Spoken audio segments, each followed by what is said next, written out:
your question. You can also ask questions using the chat feature if preferred. And with that, we'll get started with Dr. Souza. Hey, thanks a lot, Joy. Hi, everybody.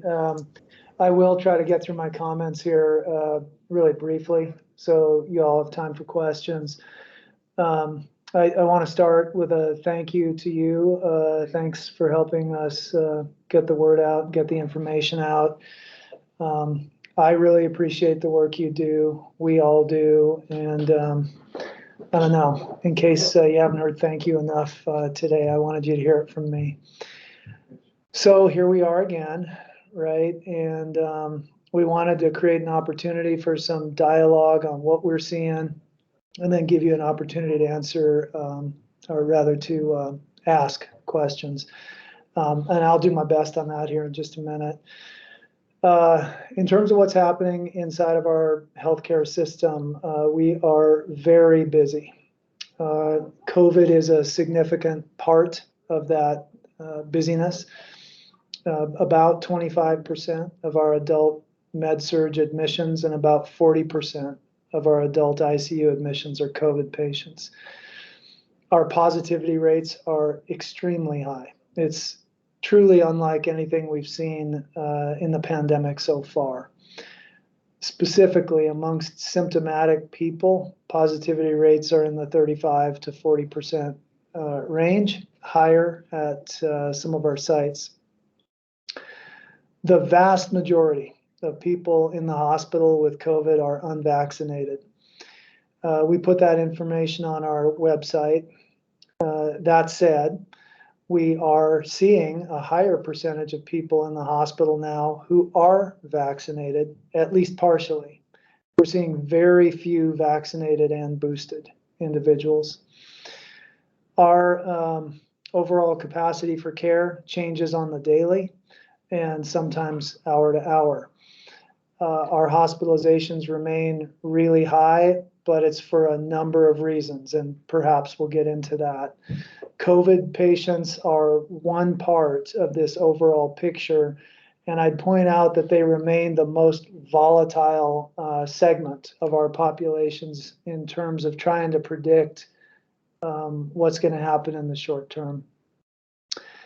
As this virus spreads, our workforce, they're also members of the community. And so they're coming down with COVID or needing to quarantine, which is impacting staffing levels. We're doing our best to adjust, but I would say that in this surge, this is the newest wrinkle that the pandemic has thrown us and could lead us to an appeal for crisis standards again. Other providers in the community, including Primary Health and St. Alphonsus, have had to close urgent cares. This puts a strain on emergency departments and those urgent cares that are open. So we want to emphasize that folks looking for testing or with really mild symptoms don't come to the emergency department for that. At the same time, we of course want anybody with any life-threatening symptom like chest pain or shortness of breath to come to the emergency department. We're here for you. Quick word on vaccines in the way of a kind of public health announcement. We're vaccinating everybody from 5 up now. We will start scheduling Pfizer boosters for the 12 to 15 age group today and start administering those tomorrow. Those are recommended 5 months after a primary series with an mRNA vaccine, or 2 months if a young person got a Johnson & Johnson vaccine. Finally, do want to make my own appeal to the public for blood donation. We're dealing with a national blood shortage, and the same is true here locally. We're doing everything we can. We're implementing methods to ration blood products, reviewing any elective type work that might require blood products that we need to postpone. The public can help by donating blood. If you're already a donor, thank you. If you're not a donor, we need you now. Join us and be part of this community effort to support one another. With that, let me open it up, Joy, for Q&A from the media. Absolutely. Thank you, Dr. Souza. We will now take questions. Please raise your virtual hand, wait until I call your name, then unmute yourself and ask your question.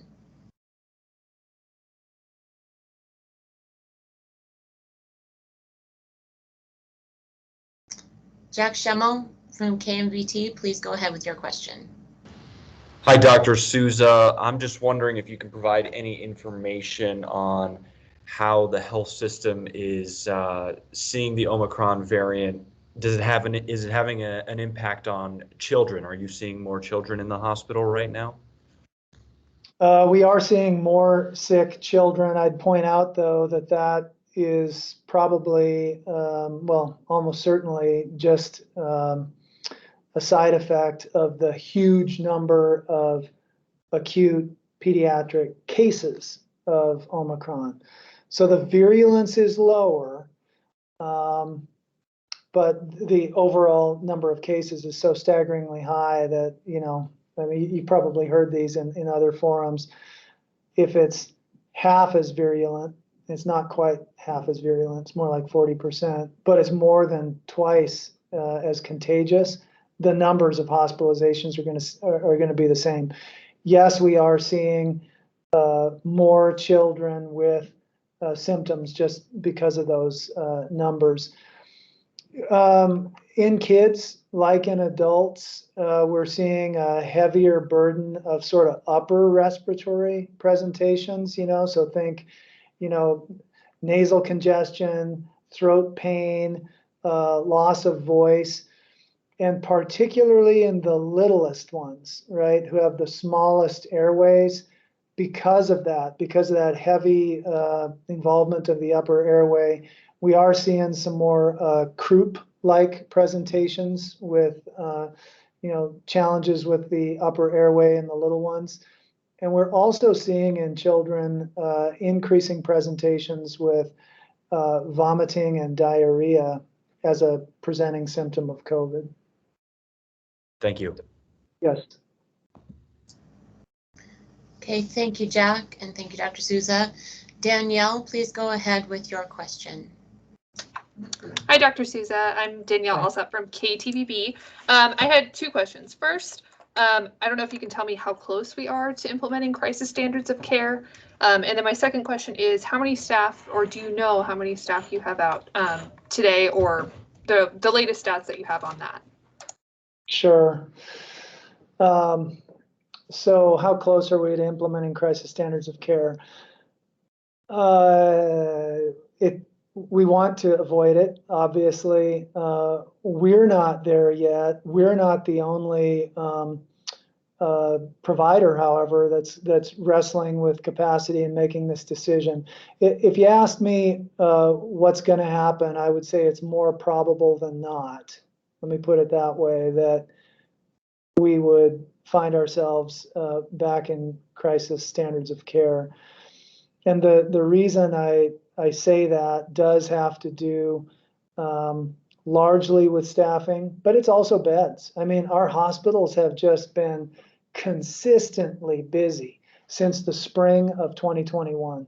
And, you know, we've talked about that in other media events. If you want to know our thinking on that, you know, happy to share it. But we've had all-time high busyness just generally. Then on top of that, the new variant, which is making a subset of people very sick, and then the staffing challenges. So I'd say more probable than not. In terms of absolute numbers, I'm going to be honest with you, I don't have an absolute number at my fingertips for you right now, but I can tell, and maybe this is a more useful statistic, because, you know, my numbers versus St. Alphonsus numbers versus primary health numbers are all going to mean different things because we have different sized organizations. Let me say it to you this way. Our sick call-offs are up more than 20-fold in the last 3 weeks. So that can make it challenging to staff units. We're pulling providers, right, from ambulatory clinics in to work as hospitalists. We've got backup plans for other providers, but staffing would be the new wrinkle in this surge that I'm concerned would push us to crisis. Thank you. You're welcome. Okay, once again, media, if you have any questions, please go ahead and raise your virtual hand or type your question into the chat. And Danielle, do you have another question, or is that a residual? Nope, I have one more. Can you tell me about your monoclonal antibody supply at this point? Yeah, it's extremely limited. I think we had in the ballpark of 30 doses, and we've administered most of those, which is a bummer, but that's a supply issue we can't get around. Anything else I could answer on that? We're limiting that to very select cases, right? Hopefully that goes without saying. We want to give that to the people who are going to absolutely need it the most. So we've got pretty strict use criteria for it. Do you anticipate getting any new doses in, or is this kind of what we have at the moment? I reached out to our pharmacy director in advance of this call, and we don't have any new information on that point. Thank you. You're welcome. Thank you. And Jack, I see that you've raised your hand again. Go ahead with your question. Yep, just to check up, you may not have the specifics, but St. Luke's Magic Valley, I know we were told last week that they were at capacity in the ICU. Those things change hour by hour, minute by minute. Can you give an update on that, as well as what's going on in the Wood River facility? I know they don't have that same capacity there, but I know they have a bunch more cases up there right now. Yes, Magic Valley has been tight. My understanding is the same situation exists today. It existed throughout the weekend, Jack, and sorry, I'm not our incident commander today, so I don't have the minute to minute, but the situation hasn't substantially changed. Very tight in Twin Falls. Wood River, of course, is a critical access hospital, does not have the same resources or services, but has not been feeling that sort of a pinch. We have not needed to implement system-wide load leveling, meaning, for example, patients in Boise who need a med surg bed and we don't have any room at the end, so we transfer them to Ketchum. We did that during the Delta surge. We haven't had to do that yet. We're glad we've got some of those critical access sites that aren't feeling the same pinch as our large facilities that provide the higher end care. We stand ready to do that if we need to, of course. Thank you. You're welcome. Okay, thank you. Any other media partners have any questions for Dr. Souza today?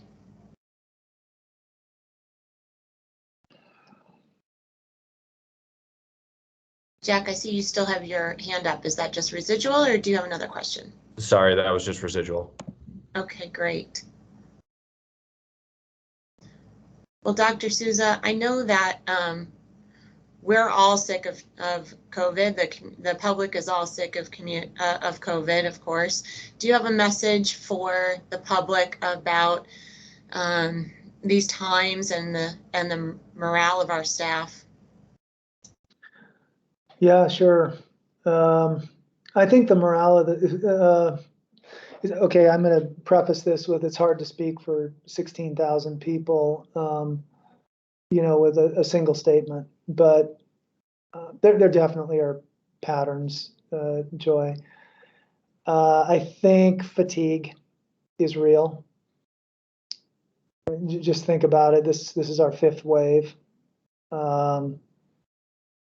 And the sirens and the horns and the clap ins and clap outs don't happen anymore. What the staff are seeing, especially those on the front line, hasn't substantially changed. I think there's less of the unknown in this surge. I mean, in the Delta surge, we didn't know how to provide care in an emergency department waiting room for a septic patient. We had to figure that out on the fly. And in the last surge, we didn't know how to extend ratios the way we did. We didn't know how to do virtual care the way we have. And we learned a lot of innovative things. So we know how to open surge units. We know how to staff them up. We know how to stretch ratios. We know how to provide care in unique places. There's less of that sort of, actually there's a little bit of fear, like, how are we going to do this? We know how to do it. But there's a feeling of, my God, do we have to do this again? So there's fatigue. If I could share a message with the public, it would be to get a vaccine. Let me vamp on this for a minute. There's a bit of a false narrative with this this Omicron surge, that since it's less virulent, it's just like a cold or a flu and we don't have to worry about it. Well, if you heard what I said, our ICUs haven't changed. 40% of our adult admissions in our ICU are COVID patients who are desperately ill. Some of them are going to lose their battle. And I promise you that none of them thought that they would be the one.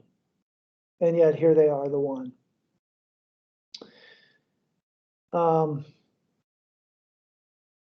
The less virulent statistic is relevant at a population level.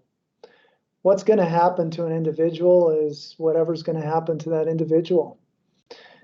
As population health planners, the lower virulence helps us predict how many hospitalizations, ICU hospitalizations, and deaths we're going to see. But on an individual basis, the thing people can do the very best to protect themselves is get a vaccine. This particular variant, it's well known, has figured out a way to wiggle around vaccine immunity and prior infection immunity, right? We know in the vaccine population, where we've got more kind of consistent data points, that, for example, about 20 weeks after your second shot, the efficacy against symptomatic disease, so having any symptoms at all, drops to as low as 10%. We know that with a booster, it shoots up north of 70%, and then after another 10, 20 weeks, drops back down to about 50%. However, the protection afforded by vaccination in terms of protecting people from the severe complications, which are the ones we're trying to avoid, hospitalization, ICU hospitalization, and death, it's amazingly still effective. And there's sort of like a dose effect. So, a single shot provides about 52% protection. This is data from the National Health Service in the United Kingdom. 2 shots, about 72%. A booster pushes that up to 88% protection against hospitalization. That's consistent with the numbers we're seeing. I'd also remind people that,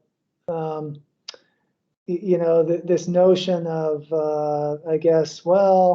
I don't need a vaccine because now it's so mild, I can just get it and roll the dice. Well, okay, the costs associated with our natural immunity experiment are pretty staggering. Kaiser Family Foundation recently estimated that care for the unvaccinated between July and November of 2021 was $14 billion. And that doesn't take into account lost wages, doesn't take into account, the time off, and who wants to be down and out and super sick with this virus? Who wants to have their kid get sick or their elderly parents get sick? The other data point, though, on vaccines to let the public increasingly kind of grasp onto, I think, is the protection against this long COVID syndrome, which affects 10 to 30% of the post-COVID population. You know, we estimate in Idaho we've got 50,000 of these individuals, 50,000 plus so far. Vaccination reduces the chance of long COVID by 7 to 10-fold. And the good news is, even if you already had COVID, getting a vaccine further lowers your risk of long COVID 3 to 4-fold if you get the shot after you've already had COVID. So those would be the messages I'd want to share, Joy. Thanks for asking the question. Please get a vaccine. And if you're not a blood donor, join us in becoming one. Thank you, Dr. Souza. Thank you for your time and for your commitment. And to everyone on the call, we appreciate your engagement and your questions, and we look forward to our next connection. Have a good day. Thanks, everybody.